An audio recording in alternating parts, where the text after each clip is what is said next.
Welcome, everybody. Good evening.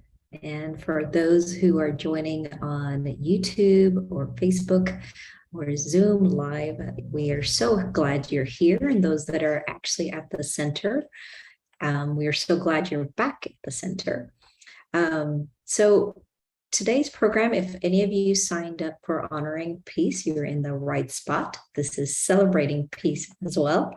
So don't want you to be confused. And this program, the Thursday Talk series, is actually put together by the Manhattan Meditation Center, as well as the Peace Village Retreat Center. So if you haven't visited either one of those beautiful spaces, please feel free to do so, because it's one thing to go on Zoom and get this experience, but to really feel the peace, you really have to step into both of these places physically to experience that for yourself. So today our speaker is Ines Frank, and she will be guiding us through how to celebrate or honoring peace, however you signed up for this course. And also, we just wanted to kind of remind you that we have a course that is going on right now, which is a 7 days meditation course, Reviving the Higher Self. If you did not get to sign up for that, there is another course that is actually coming up on the 15th of October. It's a 2-day meditation course, Invisible World of Truth. So if you missed out on the 7-day, please feel free to sign up for the 2-day course. And take a look at the website. We have all of our courses, classes, talks, workshops posted, so you're free to browse through. But I'm going to go ahead and turn it over to Ines to kind of guide us through how to celebrate peace.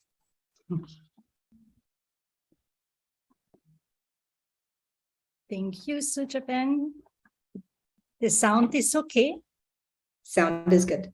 Okay. Good evening and welcome, everyone. I'm very happy to be here with you again after some time. Yes, tonight we would like to, or the session is in the context of honoring the International Day of Peace, which was yesterday, but activities are still going on globally. And to give us a little bit of a flavor of what, for example, the UN, United Nations, is asking for or promoting on or for the International Day of Peace, I thought we could look at a video that the Secretary General Antonio Guterres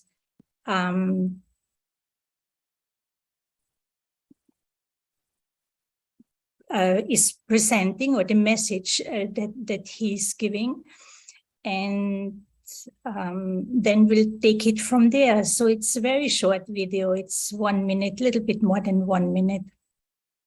So I would like to invite all of us to listen to that message.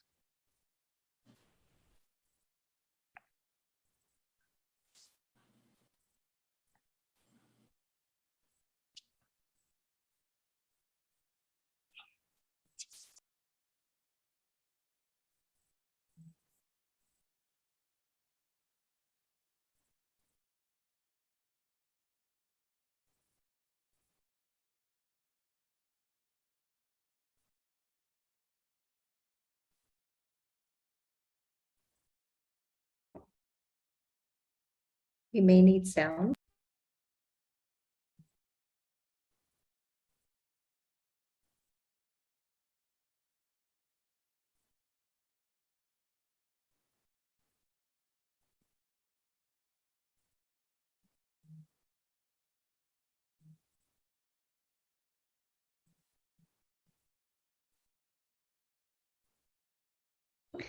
Give us 1 second, everybody. Got a little technical difficulty, but we'll be back online in a second.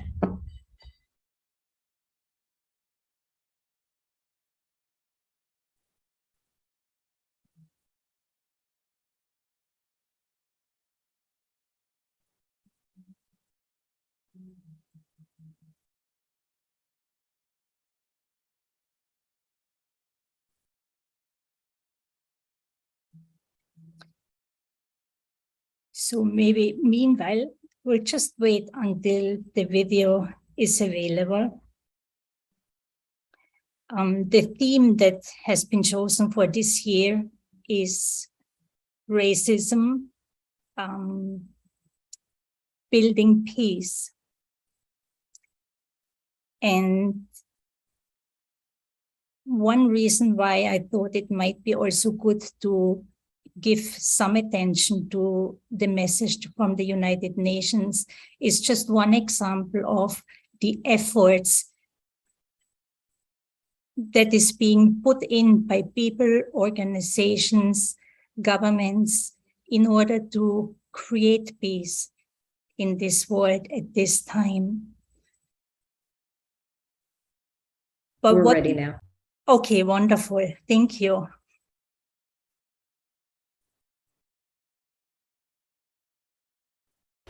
Peace is a noble and necessary pursuit, and the only practical pathway to a better, fairer world for all people. Yet, in too many places, in too many contexts, we are failing the cause of peace.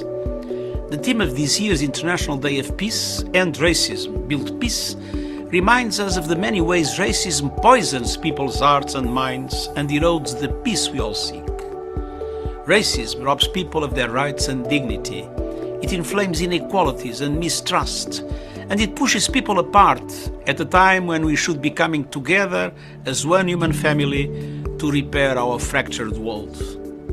Instead of fighting each other, we should be working to defeat our true enemies: racism, poverty, inequality, conflict, the climate crisis, and the COVID-19 pandemic. We should tear down structures that sustain racism and lift up human rights movements everywhere. And we should drown out the vicious voices of hate speech with a united and sustained cry for truth, understanding, and mutual respect.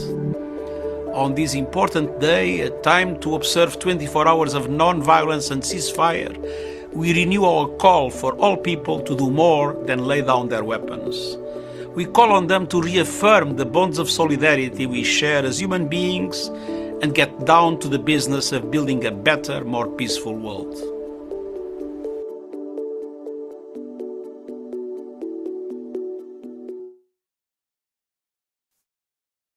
Beautiful, thank you.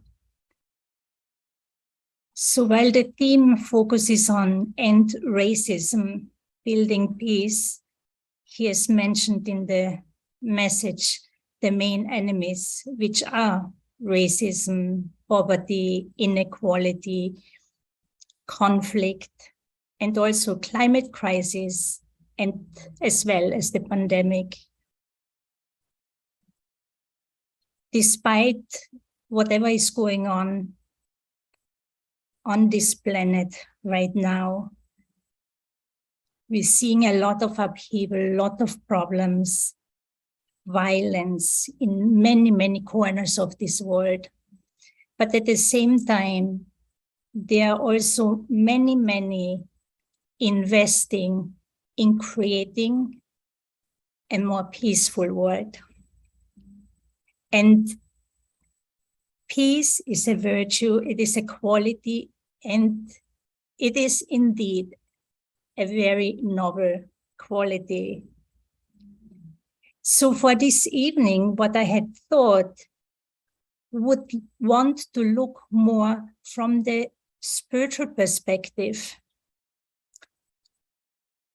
What is peace? Where do I find peace? How can I access it? And then, of course, we also want to experience it. In his message,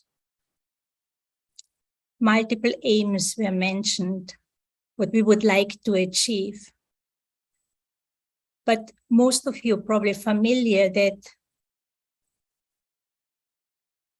the teachings of the Brahma Kumaris basically focusing, or not only basically, we're focusing on the spiritual concepts, on a spiritual understanding of how things work in the world, starting with the self, and from there then also to look for solutions.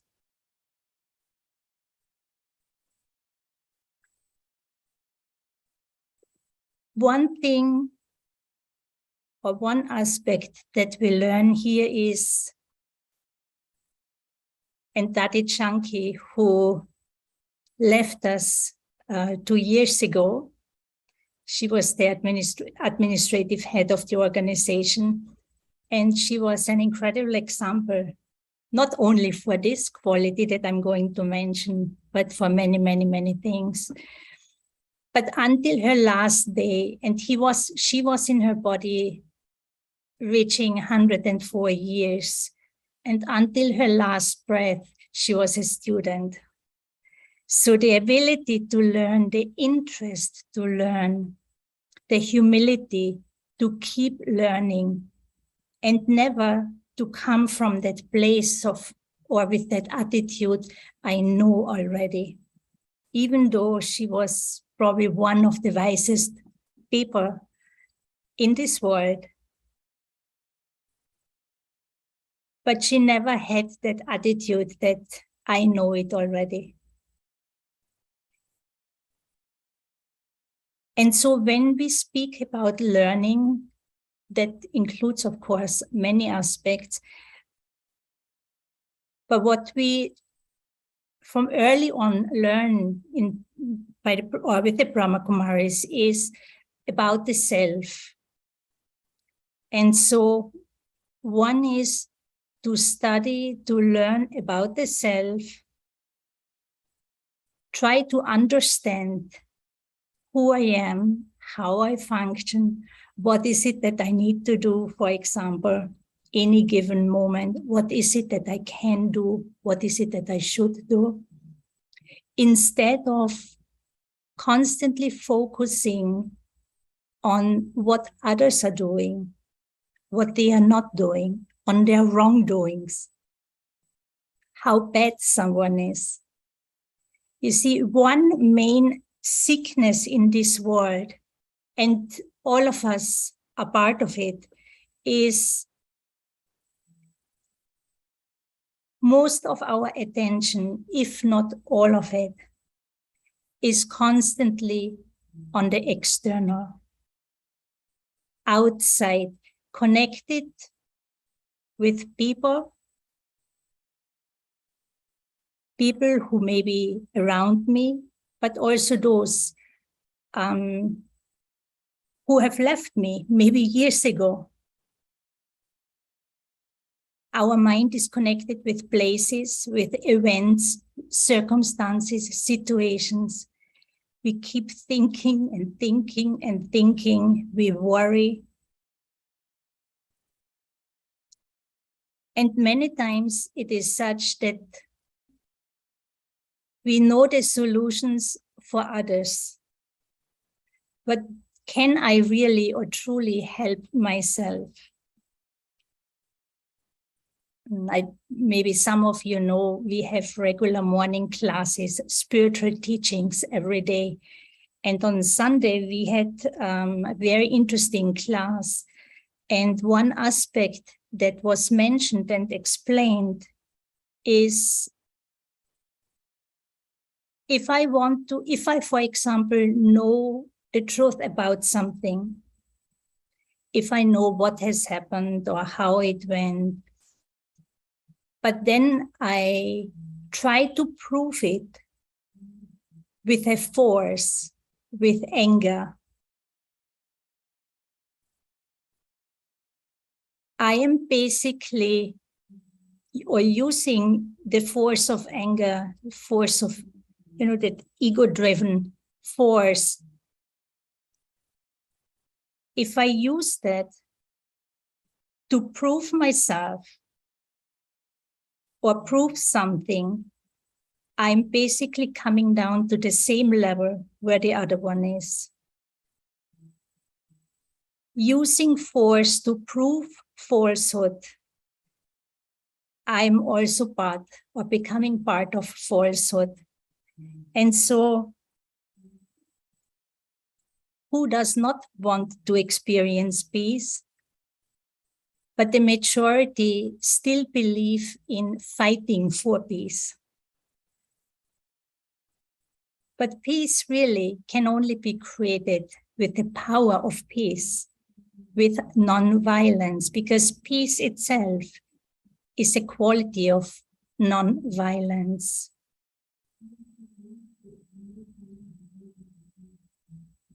And so to learn to think about the self in a beneficial way, bring the energy more and more back to myself.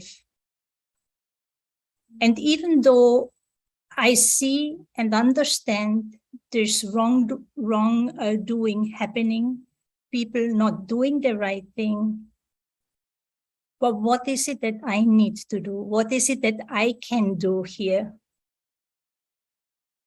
Do I want to be part of the problem, or do I want to be part of the solution? Now, one slogan we repeatedly hear in our teachings is, don't see evil, don't hear evil, don't speak evil, and don't think evil. Because our minds have become very, very extroverted, we basically keep reacting to what we see, what we hear, what we feel.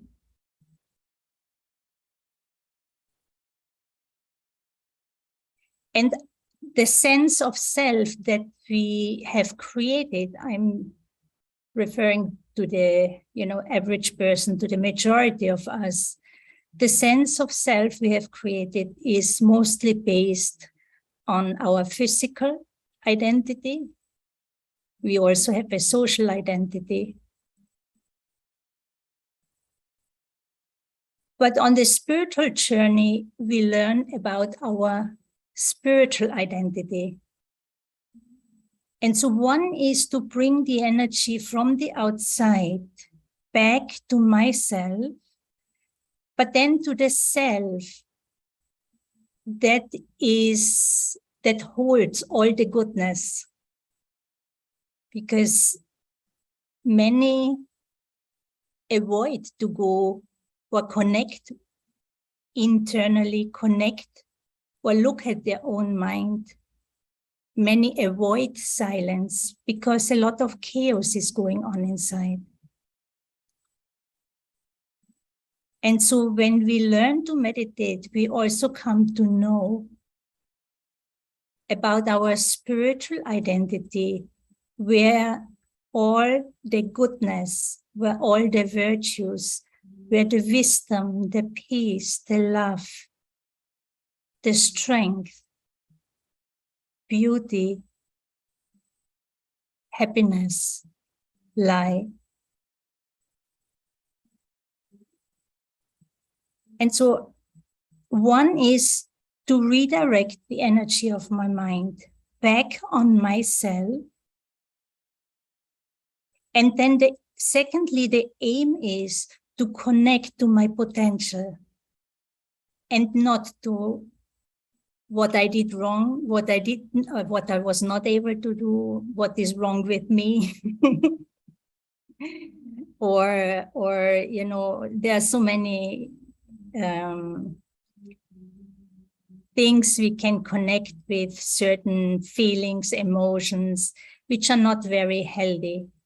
But whatever happened, whatever is going on, to have that understanding that when it comes to my true identity, that is actually an invisible identity, not what is reflected back to me by the mirror. When in the morning, when I look into the mirror, I see this physical image, but that's part of my physical identity, right? So spiritual identity is not visible to the physical eye, but it does exist. We're talking about peace tonight.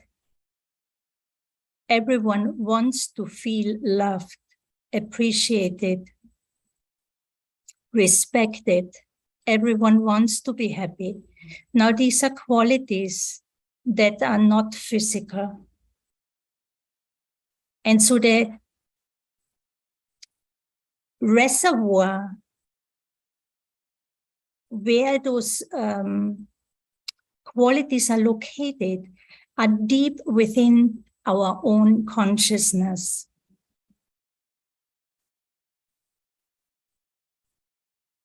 And peace is one of our original, most, in a way, fundamental qualities. And so peace, that quality, or also virtue of peace, is in each one's consciousness. You know, when you visualize an ocean, when it's a very stormy day, it's a lot of movement, many waves, high waves, a lot of turbulences. But if you dive into the ocean, through the waves, through the movement of the water, deep down into the ocean, what happens? In what way does the water change?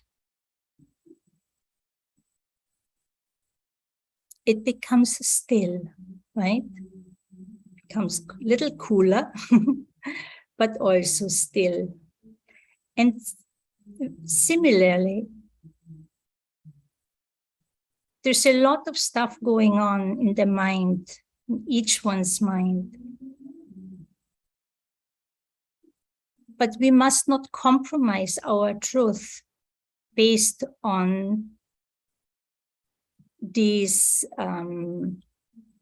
movements, these turbulences or storms in the mind.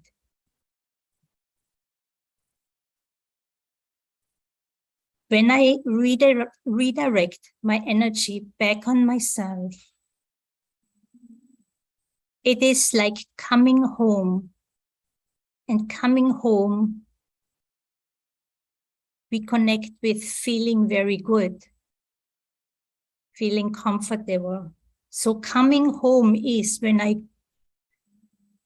focus the attention of my energy on the truth, on the aspect of truth of who I am. And that is peace. And so at this point, I want to touch on another aspect, that aspect of peace that is many times misunderstood. But when we get it right, it's very, very empowering. The majority of people who come to the meditation center, they want to learn or they want to achieve peace of mind. Which is wonderful and very important. But actually, I am peace. This is who I am, eternally, originally. And I, the conscious being, I have a mind. So the mind being part of the consciousness is like an ability I have. The mind just likes to think, to generate thoughts. And when we are, for the average person, the mind is typically constantly, when I say mind, the thought energy, the thoughts created in the mind, constantly connected to the external world. So the mind is a faculty, an ability that I have. But when it comes to what I am peace.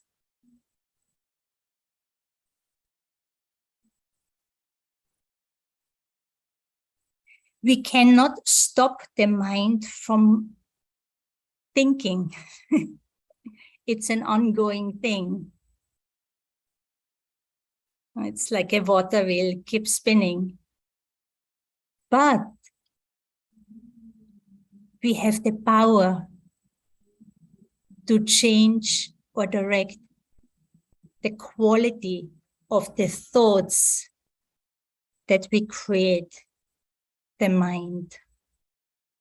And that will make a big difference. So if I know that I, the spiritual being in this body, so there is the physical identity that I carry with me. I have a social identity. We are all living in communities. We're living in this world, integrated in society. But then my spiritual quality, the spiritual identity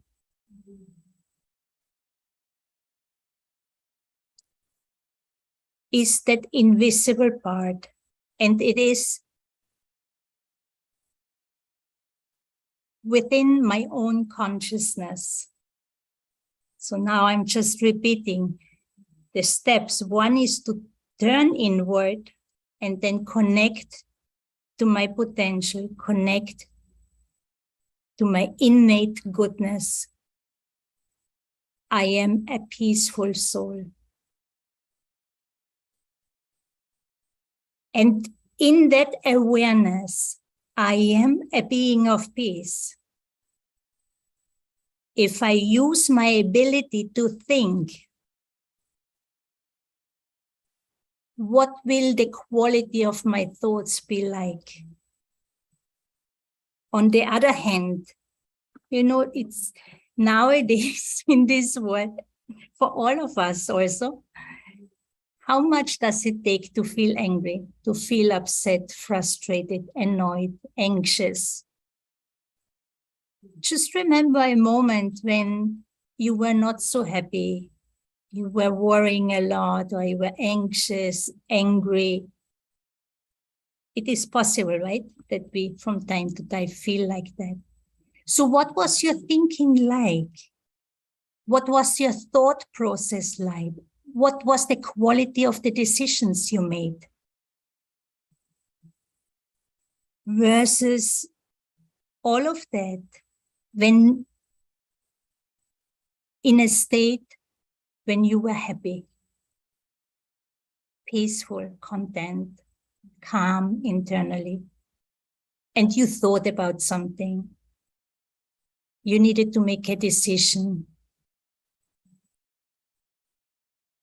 And then eventually make discerning certain aspects and eventually making a decision. So what I'm trying to say is,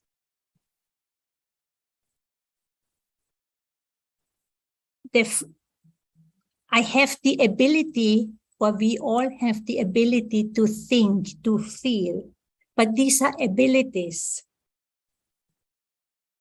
dependent if the state of my being is calm, peaceful, or agitated, unhappy, distressed.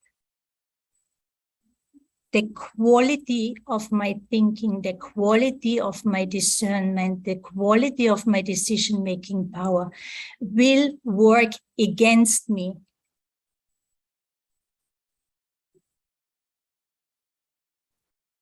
Do you understand? And so whatever my state of being, not necessarily just state of mind, but state of being is, will influence the thoughts I have, the thoughts I create, form an awareness. The awareness influences my attitude. The attitude has a direct connection with my perception, with my vision. And whatever I see directly influences the actions, what I do in this world.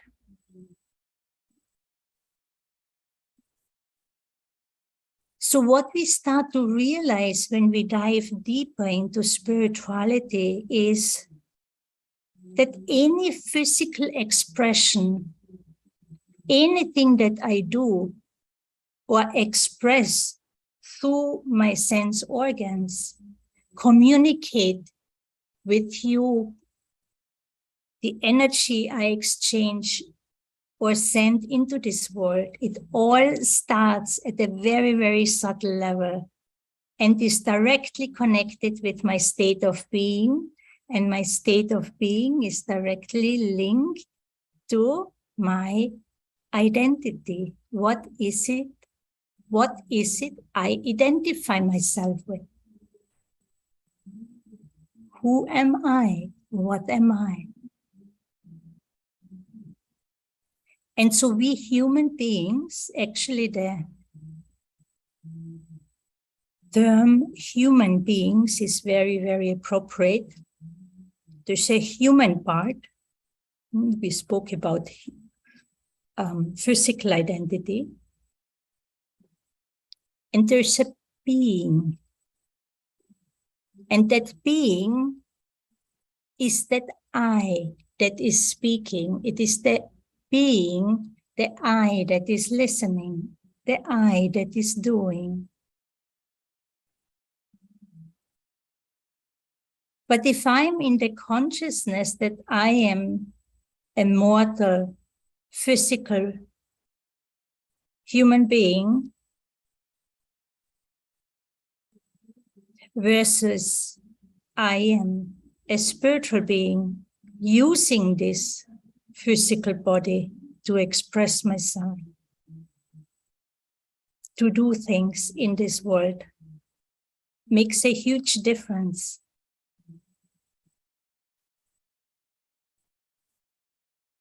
Now, all the dramas, the problems, the issues that we face in this world, International Day of Peace this year, focusing on ending racism, talking about inequality, poverty. Now, where is all of that coming from?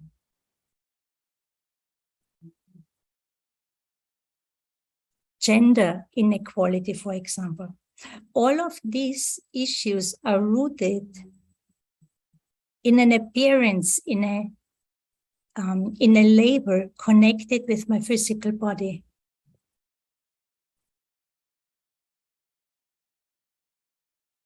And so the beauty and the power when we connect to our spiritual identity, we are connecting to our goodness, and we are choosing to connect to the goodness in the other one, even though it is not expressed. I'm sure we will have many questions around that aspect soon.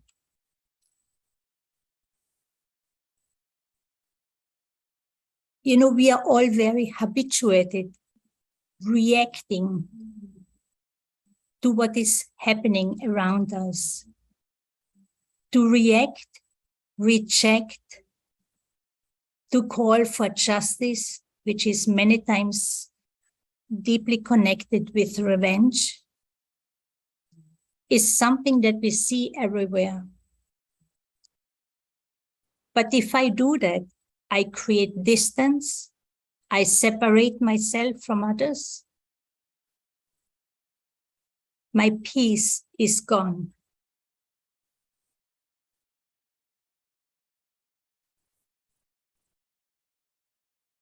If I want to experience peace, and it's a bigger topic of course.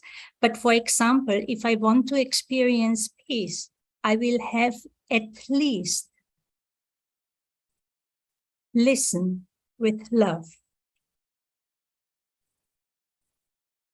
Speak with love.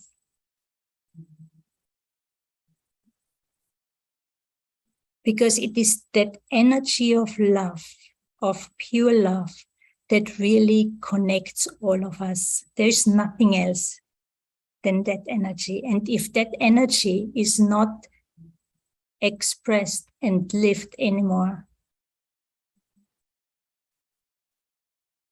all we connect and see in each other are the weaknesses, the shortcomings, the mistakes of each other. We feel insecure.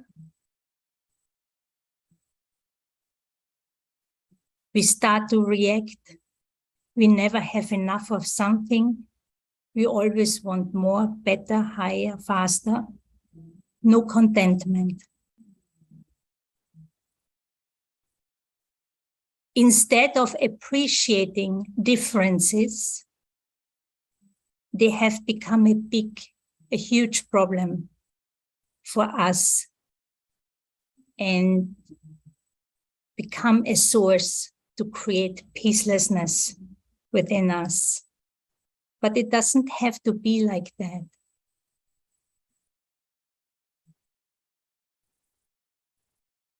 Another habit that we all have, and most of us are very good in that, is to take sorrow.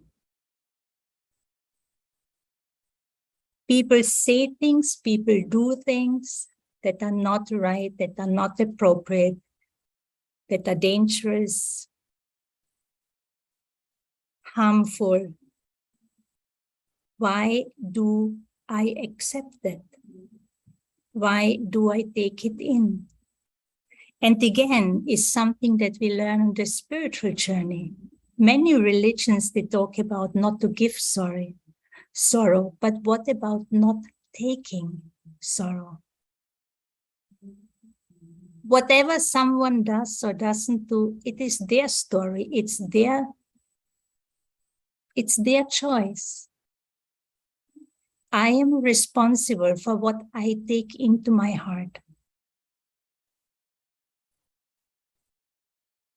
And of course, many of us, all of us probably, we took things too hard into our hearts. The hearts got hurt and fragmented, broken. So a lot of healing has to happen. But the more I start to understand that I am responsible what I take in and what I do with what I take in inside of me is my responsibility. And so if we learn to shift our attitude towards, if we stop labeling, stop judging, stop desiring and expecting all the time, we can become peaceful very quickly.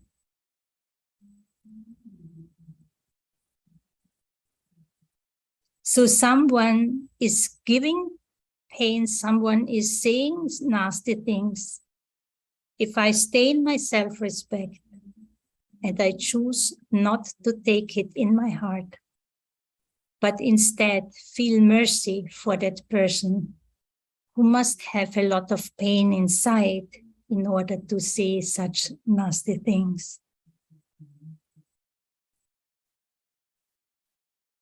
And so the more we connect to our spiritual identity, I will also develop a self-respect that is based on truth, that is based on my eternal, original truth, where I have deep value for who I am, and where I will not compromise my truth. In other words, I value peace, I value happiness. And I'm responsible to uphold those values for myself. And so I need to be able to discern what is good for me and what is not good for me, what is false and what is true. But for different reasons, we give so much values to what others do and say. We neglect the self, and that's a big problem. And so just imagine your mind is constantly busy connecting with others, figuring out others, thinking and reasoning out of anger and worry, anxiety, stress. Now, each time my thought energy is outside, I am not with myself. And if I go on with that for over a long period of time, I'm truly neglecting myself. I am not in my power. I'm constantly reacting. I have no control over my thoughts and feelings, the words I speak, the actions I perform, because I'm disconnected. So the art to redirect the energy of my mind on itself and to train the self to give to the self what is beneficial, and then eventually also to do what brings benefit to myself and also benefit to others. If someone cries, if someone is unhappy, instead of having all sorts of thoughts, can I give patience? It will pass. Something has happened. We can't change that. But that will pass. Something better is coming. And to give time and space for that one to pass through, live through what they need to live through without judging, without even feeling pity, but to uphold your own and the other one's self-respect. Stay connected with my own light and see the light in the other one. And so that will create a lot of hope. And in terms of worry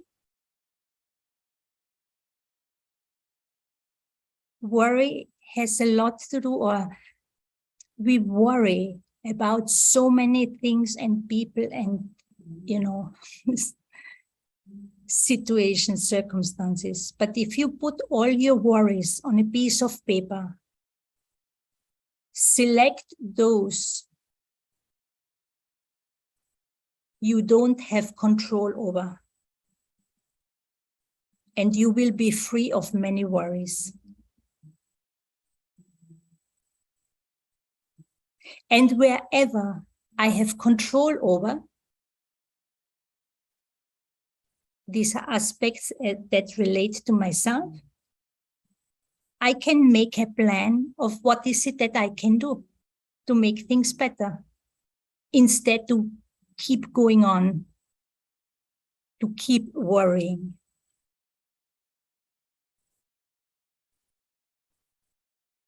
And so we have to learn to accept of what I have no control over, and accept the way it is. It doesn't mean that I want it to be like that, but as a matter of fact, it is like that, at least for now.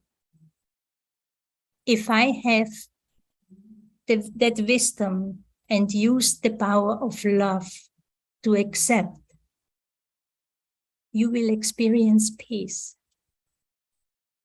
And then focus on your own self and ask yourself, what is it that I can contribute or do to make things better?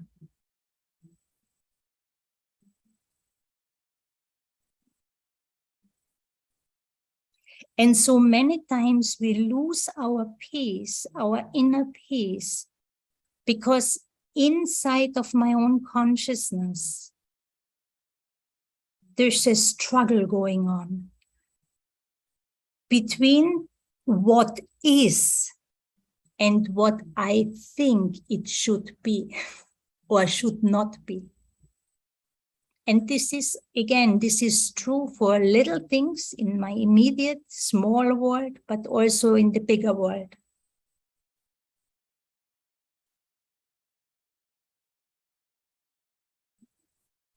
I want to see or don't want to see certain things, certain people,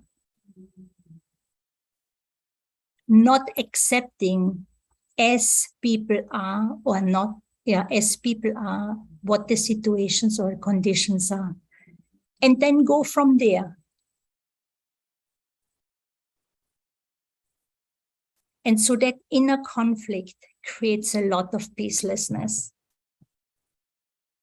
and will compromise me in my, entire acting and relating, compromise my well-being at many different levels. Desires are another big one, and expectations. I desire something, someone, desire gets fulfilled, then I have the fear of losing. And in addition, desire gets fulfilled very soon after, many more desires follow. There's no end to it, meaning there can never be contentment, can never be the experience of peace. So instead of desiring, spiritual teachings give us the understanding that whatever I need in life will come to me. But if I'm driven by desire, it's a force. It's a violation of my truth. It's connected or coming from the ego, a false identity from a place of deep insecurity and ignorance. So I keep desiring so many things. Every day we have desires. And then, of course, desires also cause or become the cause of conflict many, many times. And in terms of expectations, the majority of us, we grew up with the belief that it's totally normal to have desires, expectations towards the parents, towards my family, partner, children, and so on and so forth. It's okay to have expectations, but it doesn't mean they will be fulfilled. And so if I expect, many times we attach ourselves to the outcome of it.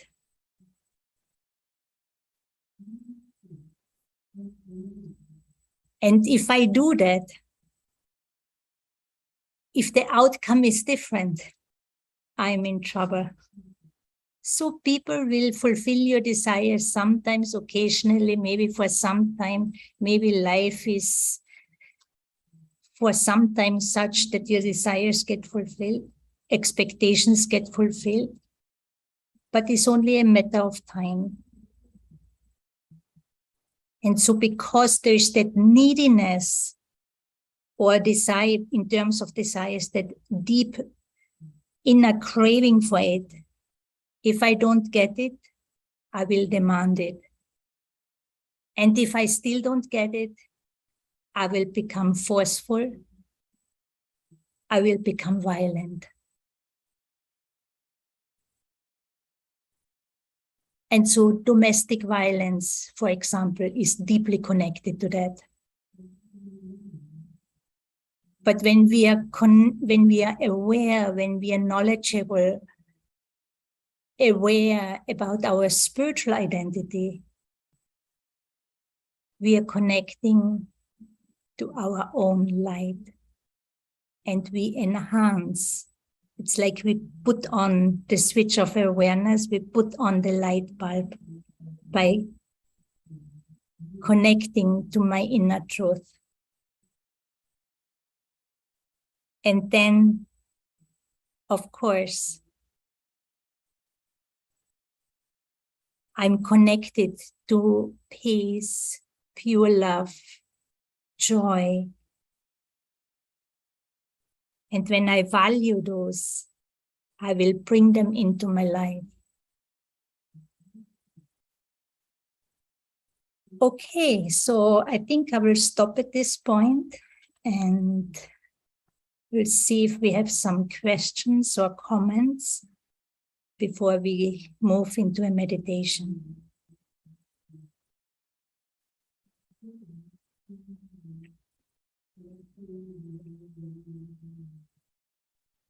If anyone has any questions, feel free to type it in the chat as well.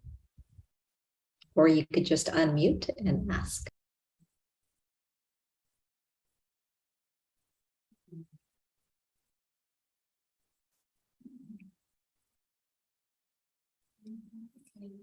So to kind of sum it up, peace really starts with me. And it's a choice that I have, the choice, power that I have to connect inwardly to the heart or the core of my being. Touch on this latent potential and then make the effort to bring it eventually into action. And then, of course, connected with that is, because if I choose to do so, doesn't mean that others do, right? But what matters is what I am doing, because the consequences of my doing, I am the one who has to experience them. And so if I choose to take responsibility and choose to create an inner world of peace, of light, of love for myself, eventually, it's like the light goes on. Others will see that light. They will want to know, what are you doing? But definitively on this journey, in this process of reconnecting over and over to my own peace, we will also have to learn and to practice, not so much learning, but to practice, to accept, to tolerate, to develop, learn to respond in a positive manner. But that's, of course, that is where I will get a lot of help from God. Because God is very much interested and He is leading this kind of task and inspiring us to reenact our truth, to let go of falsehood, what is not true, what is not healthy, and is encouraging us and is giving us a lot of help in re-emerging, overcoming certain obstacles and re-emerging inner peace, pure love among us. Okay? I have a question, Sister Ines. Yes. What do we do when a situation arises and a reaction happens? How do we change it so that, I think the question is, the reaction doesn't happen again, or the situation doesn't happen again? I don't know if Darshana wants to clarify the question. It's good as it is. It's the same answer more or less to, there are different kind of reactions, but I find, first of all, one is that I recognize, okay, I reacted. It's not something that I anticipated. And so the next step is to forgive myself. I'm on a journey. I'm learning. I'm exercising. I'm practicing. I will get many test papers. And on this journey, I will have, every effort I make is accumulated or accumulates. And so each time, if I keep practicing, it will get easier and easier until eventually I will not react anymore. It's like you see the force that's pushing us into the reaction can be very, very powerful, very, very strong. So the more I nurture the seed of not reacting, of staying, connecting to my peace, become stable within my own peace, the more I practice that, the more I water that seed, nurture that seed, it will become stronger and stronger.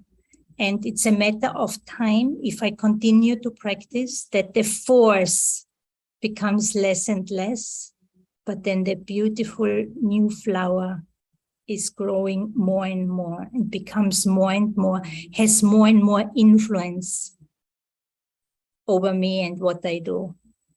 I'm more and more in charge. So I think very important is to, okay, face it. This is what happened, and immediately forgive yourself. Learn from it, empower yourself, practice, and keep moving on. We will fail again. We will fail another time, but it's part of learning. The little ones, how long it takes for them to walk. How many times they roll over at the beginning, fall down again. They don't complain. They just keep trying, right? So to have this friendly and attitude, encouraging attitude towards the self.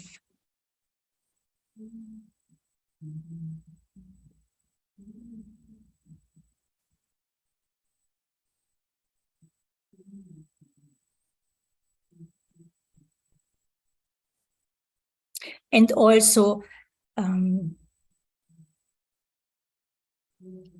because the mind will be pulled over and over again to what happened or what the person did or didn't do, the cause of the reaction, or not the cause, the trigger of the reaction. So then also to train the mind to redirect my thoughts. It was a trigger, the outside was just a trigger, but let me focus on my internal world and keep the aim of reconnecting deeply with the self and with your goodness.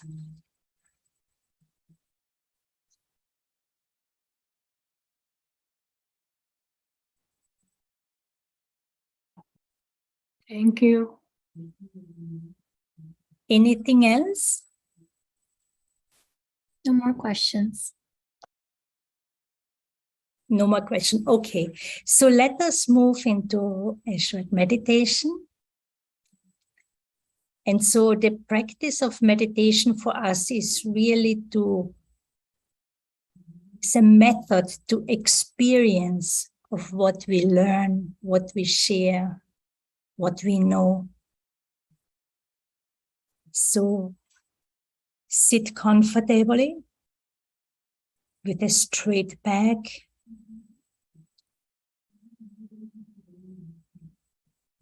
Typically, we meditate with open eyes, but see what works best for you. Let's take a deep breath in and exhale. Inhale again, and then let the air go. Exhale.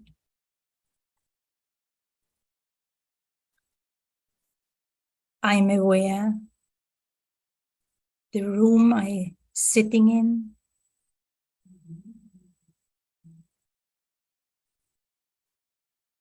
how it feels, temperature, the way it looks.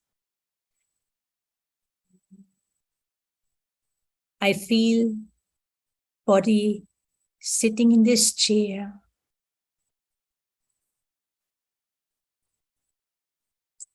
And so I choose to temporarily let go of the thoughts connected to my environment or what has happened or what I will do. And for a few moments, I choose to bring the focus of my attention to a very subtle energy,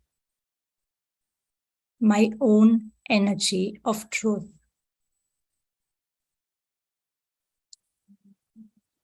So physically, we are aware of the body and I sit comfortably in the chair.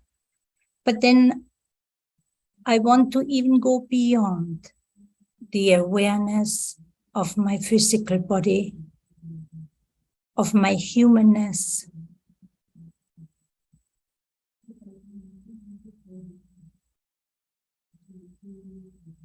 I turn inward. I redirect the thoughts of my mind on the self,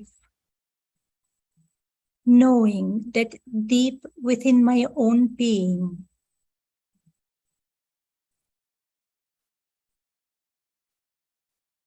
there's the truth of who I am.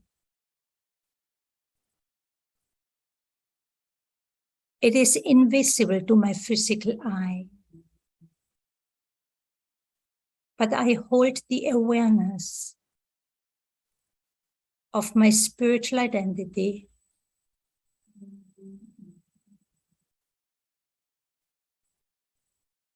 knowing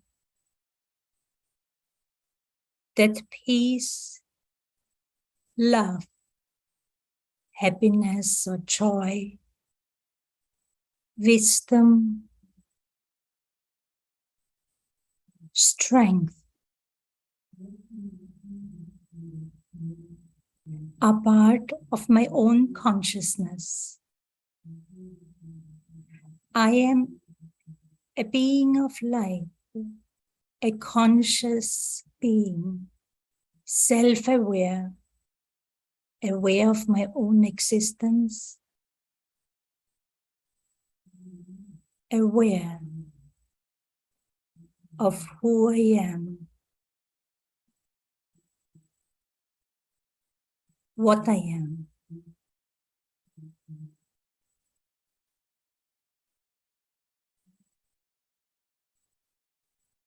What I am relates to my qualities, my innate goodness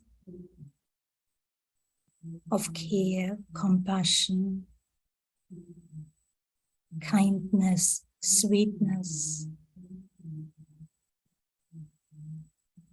respect, different expressions of love.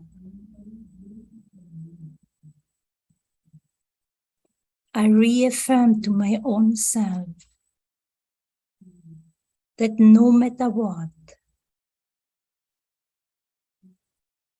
whatever happened in the past, or however I felt just before, or what happened before, that I am a being of peace.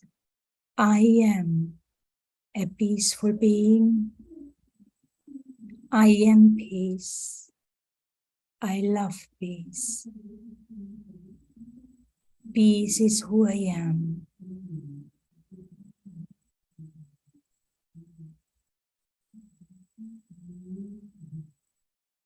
I merge those thoughts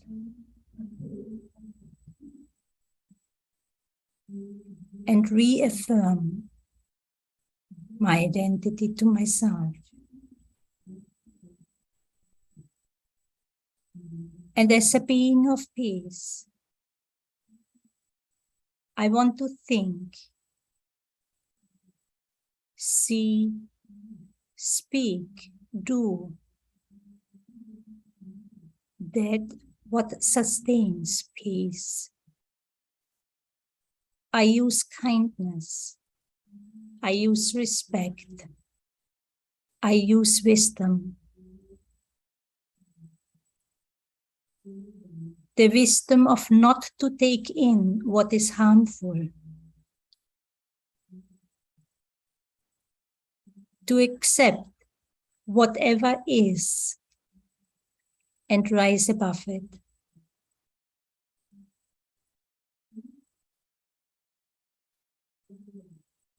And deep within, I know that there's a higher power supporting, directing, helping me in a very subtle way to remain true to myself, to remain peaceful no matter what. Om Shanti.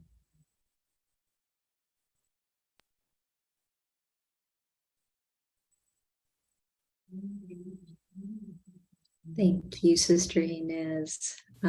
Just a little bit of the housekeeping.